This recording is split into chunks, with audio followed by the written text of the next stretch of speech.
Lovely viewers of Gosa GTV.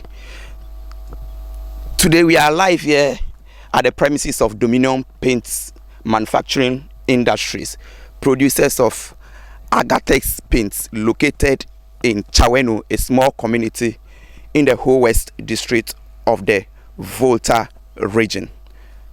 Now, the company established about 2 years ago came as a good news to the people of Volta region, as this will solve unemployment issues and also address the growing demands of affordable paint products.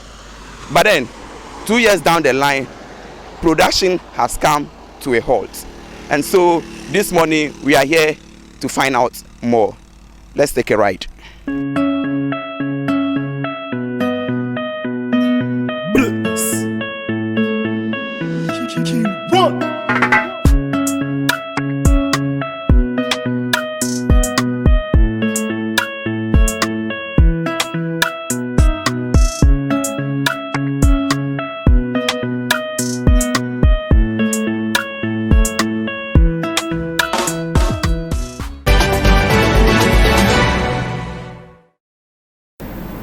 Viewers, welcome back. You're still live on Gosa GHTV. Mr. Stephen Adom is the CEO of Domino Paints Manufacturing Industries, producers of Agatex paints. Hello, sir. You are live on Gosa GHTV. Thank you. Now, tell us more about Agatex paints. Well, good morning to listeners and viewers.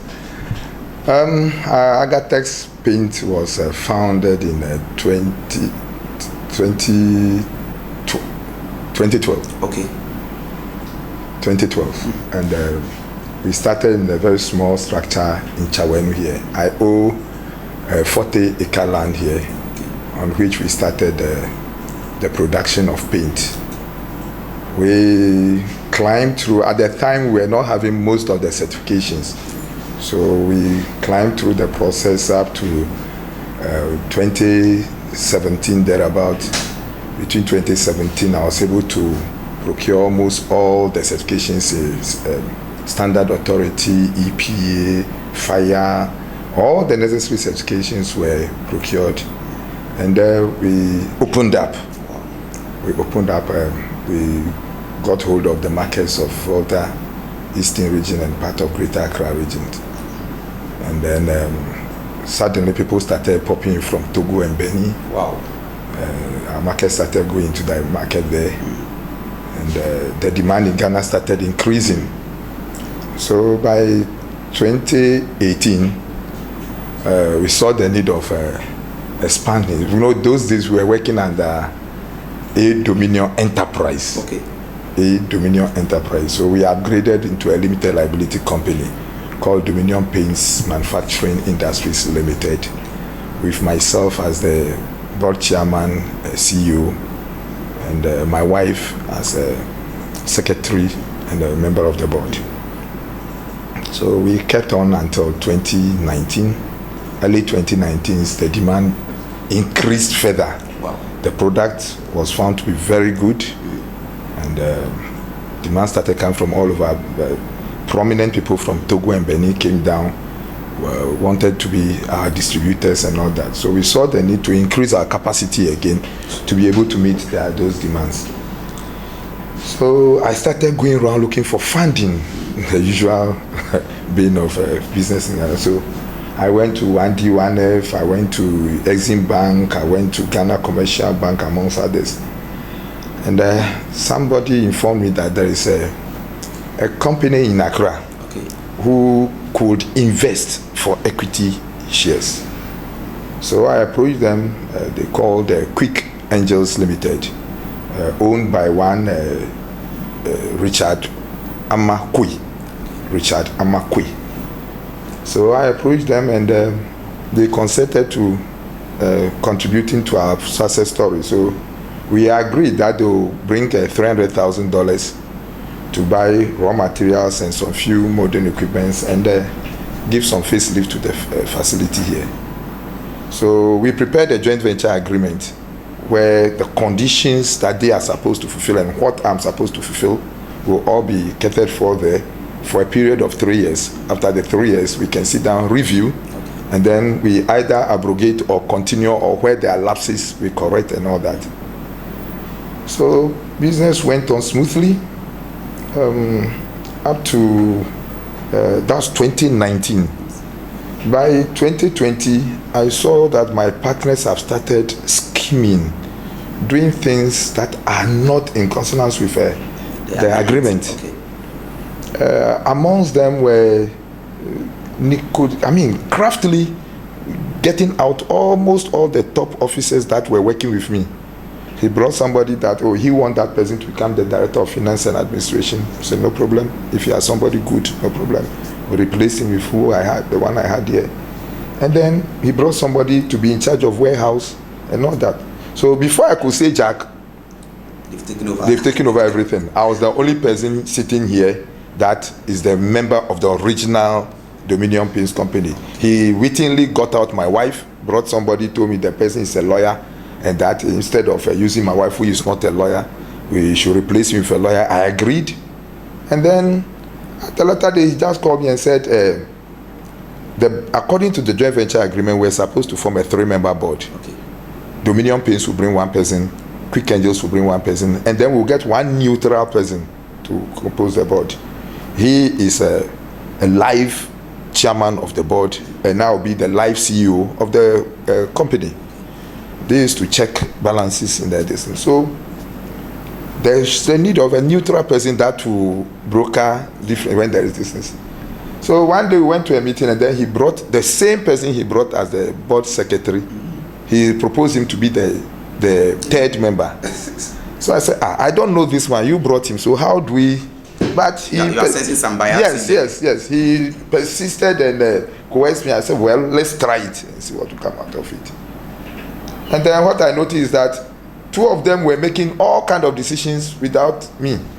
And they finally hijacked the day-to-day running of the company. I was sitting here, goods are produced, I'm here in charge of production. When they produce, the truck carry the goods to Accra. After they are sold, how much is sold, where the money go to, what they do with it, I'm not in the know. I'm sitting here, the finance man is sitting in the room, who he has brought. So between him and the board, they're sitting in Accra, they are doing everything. I've kept quiet.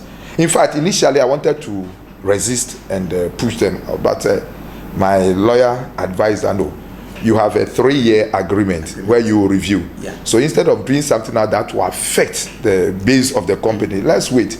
Maybe in 3 years' time when we sit down, they will agree to the lapses, and then we'll just correct them, and then we move ahead. So I took to that, and we were working. One day, I went to Accra on a company program, and I collapsed and was sent to Kolebu Hospital. So I appealed to the board chairman to advance me some salary advance so I can treat myself. He rejected it. Then I stayed in hospital for 4 days. Nobody asked of me. When I was being discharged, I called them that the company owe me some money that they are all aware of. So they should pay that money to me to treat myself. He just flared up and wrote to me that because I'm demanding for that money, when I come back from hospital, he will dismiss me. And I took it like a joke. I came back from hospital, I think a week later, he called a meeting and said he has fired me and he's bringing a new person. And as a CEO. As a CEO. And his brother seconded it, and they said they have passed a resolution, I'm sacked. I again approached my lawyer, who said, no, we are in October. We are left about some 6-7 months for the agreement to lapse. So why won't you be patient? Instead of taking, let's allow them. So I gave him. Came back, sat in my house. My house is just behind the factory, so I was in my house watching them. So somewhere around November, I was preparing to go to South Africa for some meeting. And then somebody within his outfit called me and said, Mr. Adomu, I'm informed you are traveling to South Africa. I said, yes. He said, don't go. Your people have plotted. They have bought equipment. They have bought trucks and technicians ready. The moment I leave the country, they will come here and remove everything and take the factory to Accra. Interesting. I said, wow, are you serious? He said, boss, I said, any evidence? He said, I can't give any evidence, but I'm telling you. So I decided not to travel. And then I came and sat in the office. I'm no more CEO, but that doesn't bar me from coming to the office. So I came to the office, called a rally. I'm still a board member. So I called a rally and announced to the workers that nobody take instructions from anybody other than me. Because I'm assured they may come here and want to carry equipment, and there will be this tussle of who is in command and that thing. So I told them I'm a board member here. So nobody takes any instruction for anybody. So from that date, the people he has planted here, the new CEO, purported CEO, the accountant, warehouse manager, all of them stopped coming to work. I didn't care. Without them, work will continue. We have our sales manager who is in charge of sales, our production manager, they are all at post working. So I didn't mind them. Now, let me ask this. What was the terms of the agreement that made these people, I mean, they are virtually in charge of the whole decision making? What was the term of the agreement? Yeah, they are to have 60% of the company shares for injecting $300,000. Okay. But honestly, what they brought in to me is, I was a CEO here, I sat here and the monies were given. What they gave me was 1,020,000 or so Ghana cedis. Wow. They never did even half of what they were supposed to do. Enquiries as to when they were bringing the rest of the money, they said they have used it. They have spent the money in Accra on things for the company. I don't know when the board chairmen became spending officers for him to start spending money in Accra and all that. But well, once they can account for it, I'm okay. So they didn't come to work till 19th of December 2020. We left for Christmas break. Earlier, I wrote to him severally, asking him to account. Earlier, he rather sent a message to me that he has spent far more than the $300,000. So he's taking additional 15% of my share. So he will have 75% and I'll have 25%. Wow. If you spend money on companies' activities, I don't know why it is my share. He didn't give the money to me. The money was given to the company, so I don't know why he should take my share, even if it is true that he spent some money.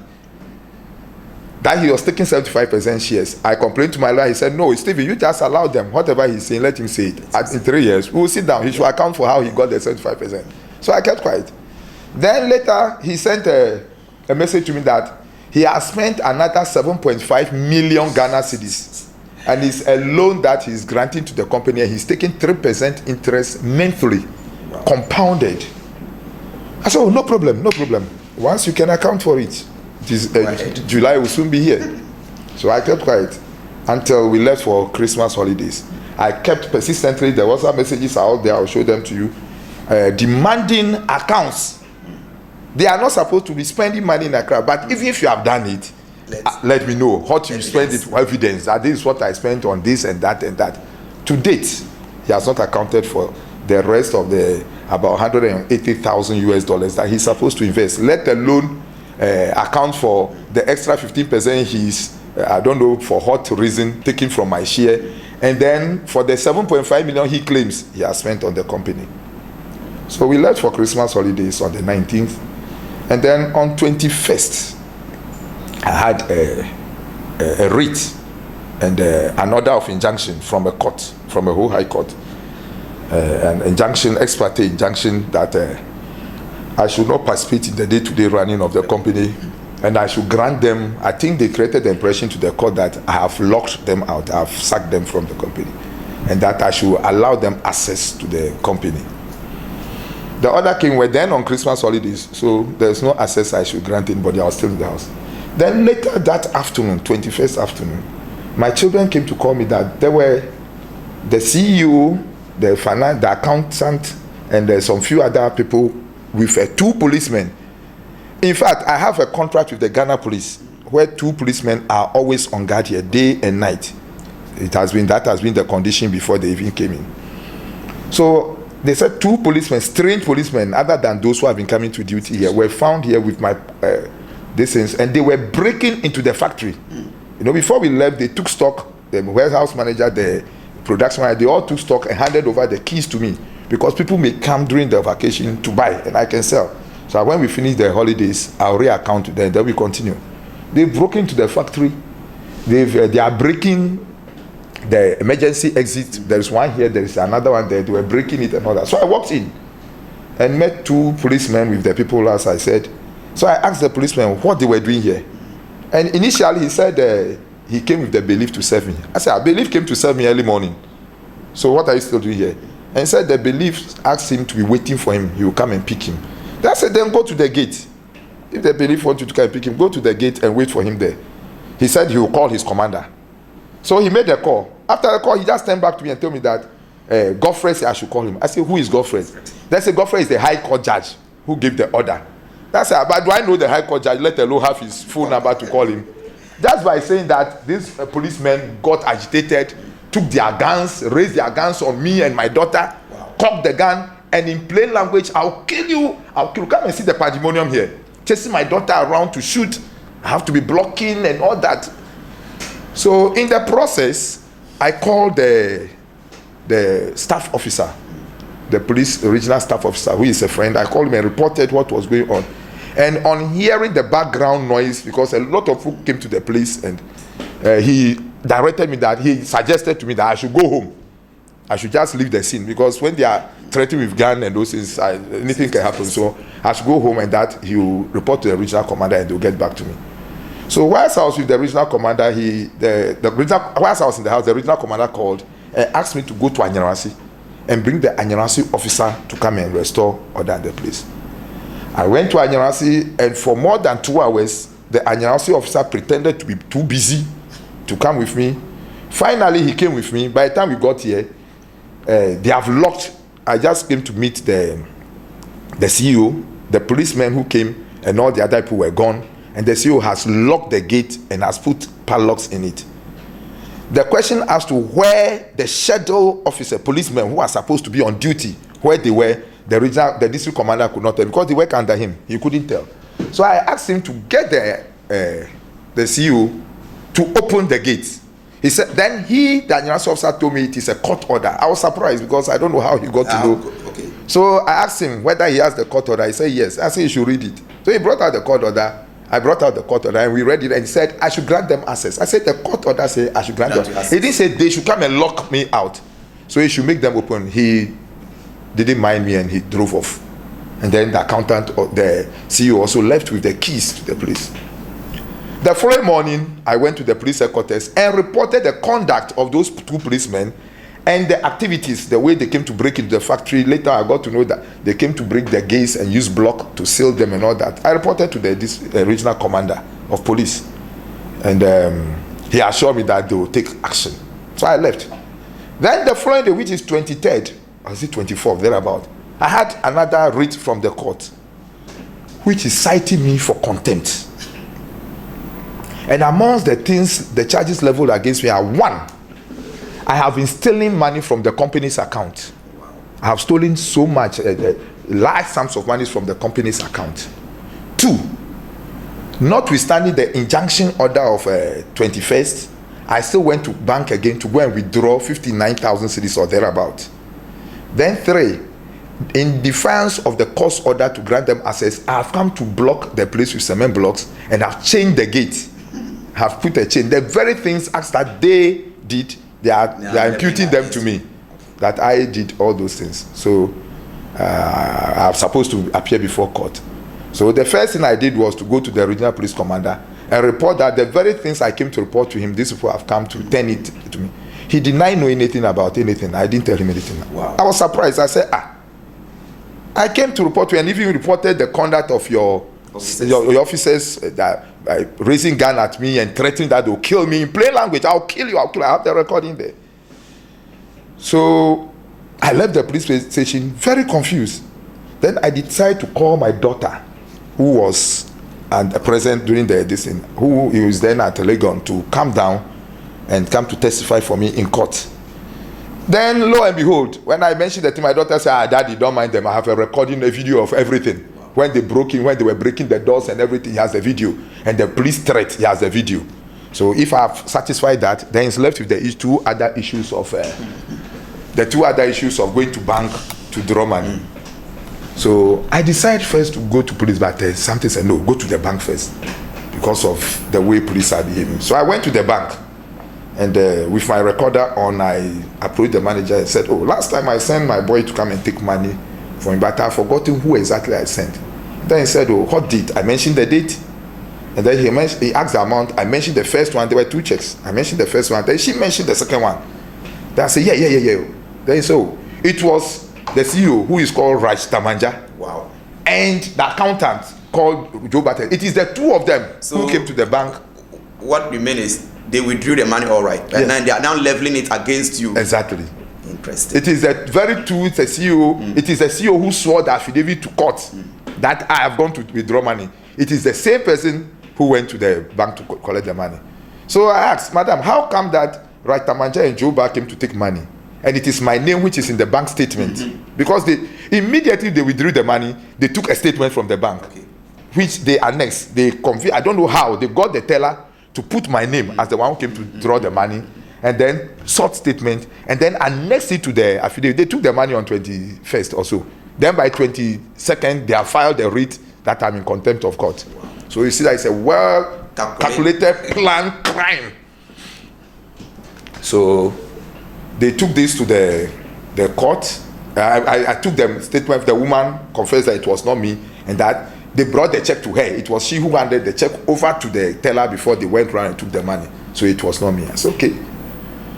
So I came back to the police. That yes, this is a confession from the bank manager that I didn't come for the money, and yet these were leveling this against me. So police to take action. The police invited the court and the banks, and they came to confess that yes, it was not me. That the putting of my name there was a mistake they did.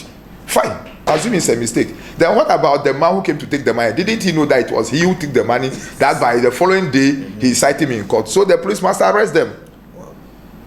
The police agreed that they were going to invite them, and master, for 1 year now, police have not arrested them. Aside that, on the day of going to court for the contempt, I went to the police. That now that I now have video showing that they came to lock the place, I need evidence that I didn't go to bank, because apart from the bank statement, anybody will find it difficult to believe that I didn't go. Because if the bank statement says it was you, who else? So unless the people who did it, so police will give me a police report. Initially, I asked for a statement, the people's statement, so I can tell you. He said no, they can't give. That's okay. Then give me a police report. I paid the statutory fees. Give me a police report to take to them. They refused to give me. The police refused. I went to crime minister, regional commander. They said they won't give me. So finally, I had to go to the regional minister, who was so swift. Thank you, Dr. Lecha. He was so swift in getting the regional commander to issue the police report, which I have here. I will show it to you. And in the said police report, the regional commander is saying that it was not me. They have arrested the banks, and it is not me who drew the money. It was the same two people who drew the money. So armed with this, I went back to the court on the D-Day. They didn't come to the court on the date I was cited for contempt. I went to the court because I think they got to know that I've uncovered their crime. So they didn't appear to court, and the case was adjourned that day. Now, since then, unfortunately, the trial judge went on Christmas vacation, and the case was sent to a new judge. We kept going to court first day, second time, third time, they refused to turn up because the police are supposedly looking for them to arrest. So they didn't come to the region. Then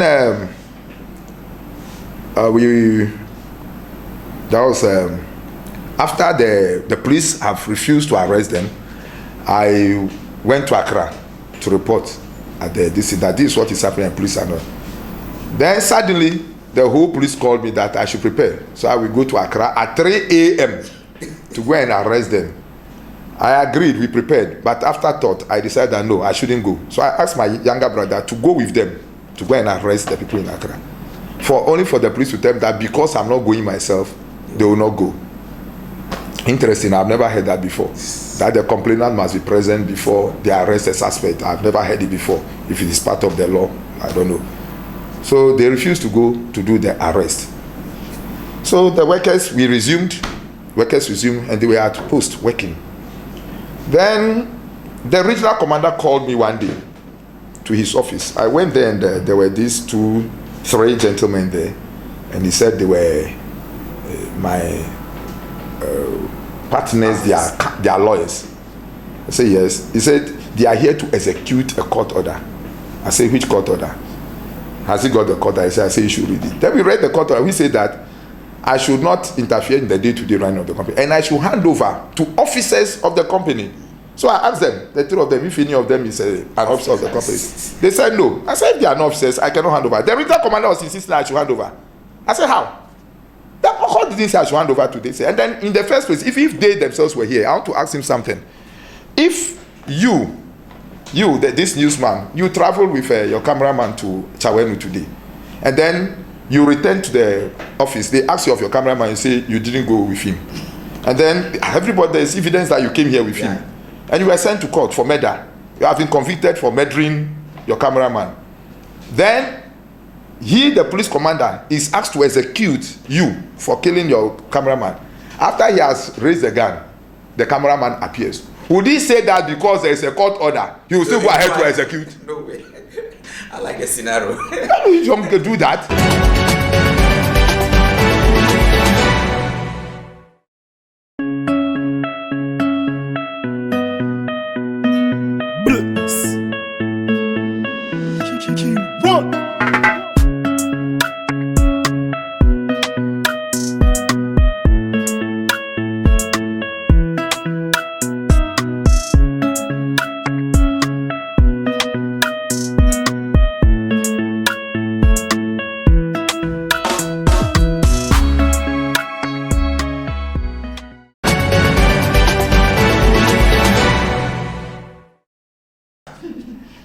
These people went to court to allege that I'm stealing money from the bank, and because of that, the court gave orders that I should hand over to them. You, per this report, telling me that it is not me, it is they who stole the money, and now you want me to hand over the company to the thieves. Is that what he's telling me? He exploded and said, you hand over. I said, I dared him. Honestly, I dared him. I said, if you're a man, bring the police and come and take over the company. And I walked out. So I was expecting them to come with the police. They didn't come. About 2 weeks later, or close to a month later, I went for a church program in Ho, an all-night program, and came back at dawn, around 4 a.m., only to come and meet the resident workers. All of them were outside the gate. So I asked them, what is happening? Why are you people here? They said they started calling me since afternoon, and that they saw Quick Angel's vehicle with some weird-looking macho men in the vehicle. They passed about 4 or 5 times, so they became suspicious. So they were calling me to inform me that was going on, but because I was in church, I didn't also pick the call. So later in the night, around 9 p.m., these macho men came with cutlasses and chased the workers out, locked the place, and locked the workers outside. Wow. So the workers spent the night outside before I came in the morning. So I asked them whether they have gone to report to police. They said yes. I said, so what did the police do? They say they took statement from one person, they asked another person. Now finally, I think about 4 people have taken. They say you should go and bring all the workers to come and write statement. So the workers saw that they were being this, so they refused to go. So the people were still in the distance. So I left for Ho to go and see my lawyer to know the next line of action. Only for the youth, thanks to the youth of Awudome. The youth, there are SAFU groups from Chito, Anyanawase, Konta, Chawenu. They came to the site, and I don't know from the story what I'm hearing, that when they came, before they got here, all the macho men were dozing. They were all dozing. So the people climbed over the wall, disarmed them, tied them before they woke up. That is the power of water, anyway. That's right. That's right. Interesting. Before they woke up from their slumbers, they were in ropes. So, in fact, according to sources, the people wanted to instant justice. But fortunately, I think my younger brother, came to meet the scene with these factory inspectorate people, and they were able to plead for their lives, and they left them, and the people boarded the next available vehicles and left. Since then, they have never been here. But because of the inaction of the police, because the police have did not act in both cases where they brought a gun to threaten me here, and now armed men came to the police, brought them out to the night, and to that date, police have not taken out. The workers said they don't feel secured.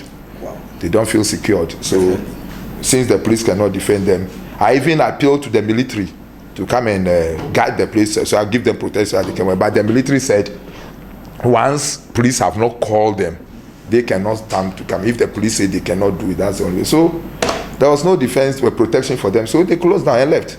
And it's almost 1 year. I think they left in May or June, April or so last year, and till now the factory is not operational. Interestingly, these people have committed a lot of forged documents. So many forged documents. For example,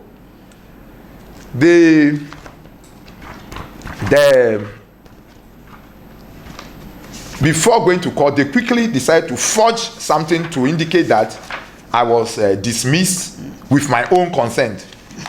So they wrote minutes. They forged some minutes of the board with my signature on the minutes. With my signature on the minute 14. And interestingly, if you read the minutes and everything is so interesting. So, with these happenings, have you lost faith in the police service? Sure, so much. But interestingly, there is, I understand the old one, the old regional commander who has been so biased, is no more there. New man is in place. But because I got involved in a motor accident and I'm still in, as you can see, I'm still in POP. So I've not been able to approach him yet to know where he stands and what he can do. I'm yet to do that. But even that, I went to Accra, went to PIP, at PIPS.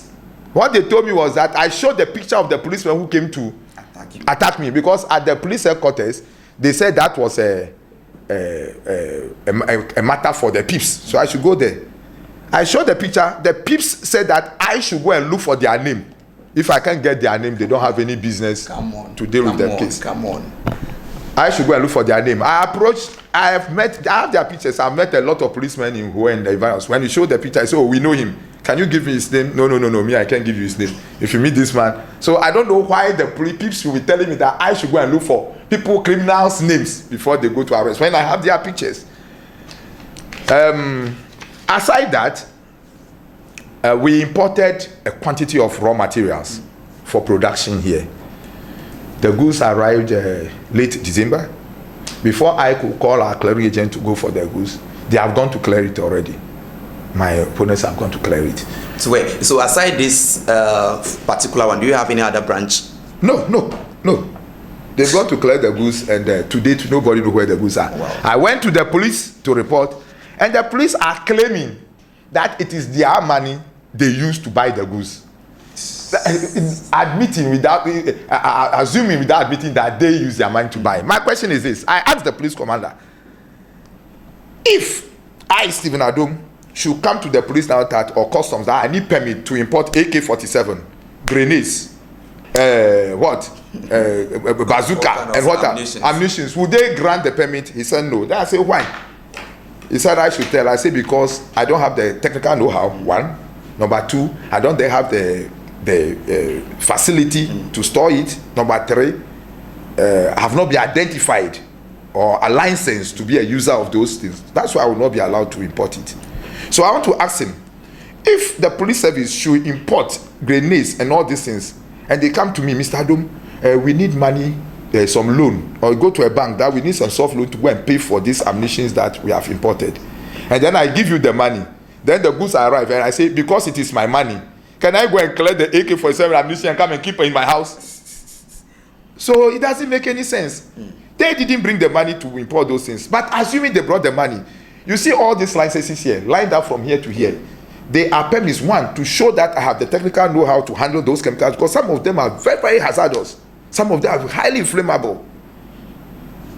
So fire service came here first to ensure that I have fast. That's why the distance from the town, you can see it. Yeah. So to ensure that if there is fire outbreak there, it does not affect the people in the town. This is one of the conditions. Two, whether I have enough firefighting equipment here. 3, whether we have enough exits for if there is any people to escape and all those things. And we have trained personnel here to handle fire when it happens. EPA are here to ensure that those chemicals, the environment here is conducive to handle those chemicals. All the institutions, Ghana Standard Authority. So you need all these things to be given the license to import those products. Now we've imported it and somebody says it's money. If it's his money, go to court and go and take your money. Or come and demand your money from me. How do you collect the tools and go and put them in Accra? If there is any fire explosion in Accra today, and like what happened in the western region over this, whatever that were sent to the mines, one white spirit exploding, master, the inferno it will cause only God knows, and over 300 drums of such inflammable things and other hazardous chemicals, they are all in their custody to date as I speak, almost one year plus down the line. And the police are pretending every day, oh, we are going to arrest them, oh, tomorrow we will arrest them, and nothing is happening. At one stage when I went to the police headquarters, I was told that the investigator on the case is gone to college and they have sent the document out, the documents are gone.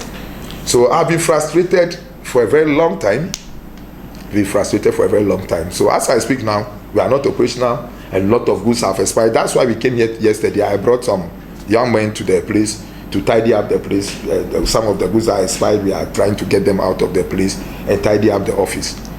So that's the story about Dominion pins. My appeal now is that the IGP should come in. The court matter is that if they say they owe the company, or they have shares, or they have some right to the company, it's for the court to address. But they can't pass behind the court and be perpetrating all these kind of crimes under these guys of the matter is in court, and the police will sit down. So somebody come to raise a gun at me. What has it got to do with court matter? I guess by now the 3-year contract has elapsed. Long lapse. Okay. It lapsed July last year. So what's the way forward? The way forward is Quick Engines don't have any stake in this company. So if they have some money, they should come and demand it, and they should prove it, and I pay them. That's all. Wow. This is interesting. Now, establishing this company here came as a laudable initiative because, one, it will provide jobs for the people, and so also address the high demands of quality but affordable paint commodities for the people of Volta region, Ghana and beyond. But now it seems everything is pointing against you. You are a lone man in this scenario. Very interesting issue. Somebody was asking me, Stephen, you know my mother is an Akan and my father comes from Chito here. One of my cousins from Akan area was asking me, Stephen, if you want to open a company, such huge thing, why would you send it to Volta region? I said, that's my region. Transporting raw materials from Harbor to here, if I tell you the cost, goods that you will transport to Tamale, from Ho to Accra, they will charge you more than they are going to Tamale. And when we finish the products, we have to transport them to Accra. Huge cost. I know it will be better in Tema. I know it will be better in Accra. I know it will be better in Kumasi. I decided to bring it to my people. So I'm surprised that well, if I wait for a little while and I don't hear anything, I'll be compelled to just relocate. A lot of people are calling on this company. The product is good. Let me tell you honestly, the ambassador of Togo was here. Wow. He is prepared to give me free land and everything to come and establish in Togo. The ambassador of Angola was here. He's prepared to give me free land and everything to come and establish in Angola. People are calling me from Kumasi because the product went to Kumasi and they were love it. They want me to come to Kumasi and do it. So if Ontarians don't like it and they cannot find a way of making sure I leave me alone to be fighting this criminal. He's a criminal because you can go to Ghana Web. You will see him there. This Hajia for what case. He's the one behind it. He's in Ghana Web. I've not seen him refuting it or denying it, so I can still hold him as a fraudster. That's what the article says in Ghana Web. And his activities, I'm not the only company. He has hijacked about getting to 9 or 10 people's companies from them. There is one hospital in Accra called Ridge Medical Center. The same tactics. A medical doctor has come to open his hospital. Somehow, and I don't know how the government will the state will sit down and allow criminals like this to go and work, doing all the nefarious things they are doing. He has taken over the company from the man. There's another man from one Dr. Texan or something. You can call him. I can give you his contact. I don't know him, but he called me. You can contact, there's one Mr. Ajaba from Somanya. He was also doing some factory in Accra. And they have sacked him. They are taking out cover from him. The same thing, there's one fish company in Kosumbo or something like that. I'm hearing they have done that. And they are doing to a lot of people. They come under the guise of we are coming to assist you, and then before you can say Jack, they have gone around and they are they're taking the company from you. How do you? I was going to show you the fraudulent things they did. So who do you think is the right person or the right institution to solve this, issue for you? Ministry of Trade, of course. Okay. Trade and industry. We are manufacturers. We are manufacturers. So that's our mother industry. And having been in touch with them? Sure. I've written a petition to the minister. I've not heard anything to date. The deputy minister of the deputy minister in charge of industries, and I've been there. They were here. Ministry of Trade, their delegation were here to come and take the story. Look at this minutes that they annexed to this thing with my signature here. Can you imagine that they wrote this thing? Let me read part of it. Chairman moved a second motion for the search of a replacement of the vacant CEO position. Chairman and Mr. Lamte voted for the motion, while CEO Mr. Adom abstained from the motion. By majority vote, the motion was duly adopted. 3, the most important one. Chairman further directed Mr. Lamte and the operations team to activate the process to find a suitable candidate for the board's consideration and approval. Then at the end, a 2.5 hour meeting, at the end of it, motion was duly adopted and passed to appoint Mr. Raitamanja as the new chief executive officer. So immediately he gave the order. They quickly, within 1 hour, they found the CEO and they have interviewed him and they have appointed him. So it means all these things has been forged? Yes, they are all forged. Wow. Then, interestingly, look at it. These minutes were purported to have been taken on September 23rd, 2021. That's the date on it. Now, this is the man's appointment letter that was attached. The man's appointment letter is dated 20th September. So the man was appointed long before I was sacked. And he was interviewed. This is interesting. More interestingly, is the appointment letter is on Domino letterhead, all right. But it is signed by one Mr. Kwate as human resource manager. We don't have any human resource department, let alone have a manager.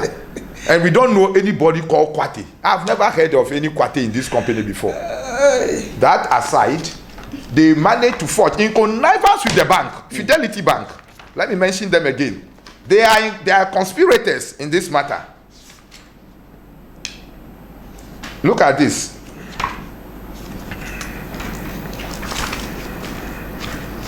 I'm saying with all confidence they should take me on because I've applied to them severally. If you look at the bank statement, my name has been used severally to have come to withdraw money from the bank. To date, they should give me the list, the names of the people who came to withdraw those monies, because a total amount of 199,000 was withdrawn with my name. Stephen Adom 15,000, Stephen Adom 20,000. I don't know anything about it. Wow. So they should give me. They are insisting that because my opponent, the person who is making this allegation, has not signed the letter for it, they will not give me. When my partner is framing it up, but you were able to release the statements to them for them to go and frame it up in court. Now look at what they did again. Fidelity Bank. Look at what they did again. When Raitamanja was purportedly appointed as CEO, they wrote a new resolution which said that Stephen Adom or Raitamanja to sign with Emmanuel Lamte for all transactions. In this case, Emmanuel Lamte becomes the principal signatory. He signs, and if I'm around, I sign. If I'm not around, Raitamanja sign. This is what we signed and sent to the bank. You understand me? In order to implicate me the more, or to criminalize me the more, and bastardize me the more, they went and forged a new resolution. And in this one, this thing says that either Stephen Adom or Emmanuel Lamte to sign with Raitamanja. This one making Raitamanja the principal signatory, so that either me or Mr. Lamte will sign with him. So if it is like that, then I'm a criminal. They want to impute criminality to me. But interestingly, these two resolutions are dated 27th October. The old one is also 27th October. Now, the interesting thing about it is that this one have blue ink. This is their signature in blue. Mine also in blue. In blue. This original. To date, I've called on the bank to give you the original of this one because the bank have received this thing. They backdated the receipt of it, sent it to 4th November because they wanted to incriminate with a drawing that I did in the bank in December. So in December, they went to the bank, and fraudulently the bank backdated the receipt of this letter, so that it will mean that this resolution was in place, and yet I went with Mr. Lamte's check to go and draw money. So do you intend taking any legal action against them? Yes, we've sued the bank for 1 year now. I don't know what is happening. They rather wrote some things indicating that I'm rather a criminal and all that. So I'm calling on the police to investigate all these things. Police should investigate all these things. Come out with the criminals, the suspects, and prosecute them. If Duque says he has money with Dominion Paints, I don't have any problem with it. If we go to court and the court rules that the company is no more mine, it's for him, I'll hand over to him. So, but for them to go through the storage and then concord things and these things, that one there is not acceptable. I'm not going to sit down for that. Mr. Adom, you've kept your customers waiting for over a year now. When do you intend to resume operations here? I call on the police. If the police regional commander can give me protection today, we'll start work tomorrow. Because there is no injunction on the company. The injunction is on me that I should not participate in the day-to-day running of the company business. I don't need to participate before the company runs. It's a limited liability company. We just call the workers back and they continue working. So if police or military or whatever can give us protection, assure us that this will not come in the night and come and kill some workers here and we really know what happened to them, we are prepared to come back to work. Wow. And the company is losing heavily. Look at electricity bills, maintenance costs, and all those things that have been going on for a year plus without doing anything. Well, viewers, you heard Mr. Stephen Adom, the CEO of Dominion Paint Manufacturing Limited, telling us what he's been going through over the past 3 years or so. And in fact, we'll follow up on this story. Mr. Stephen Adom, we thank you so much, for your time, and we promise that we'll follow up this story to make sure we get to the bottom of it.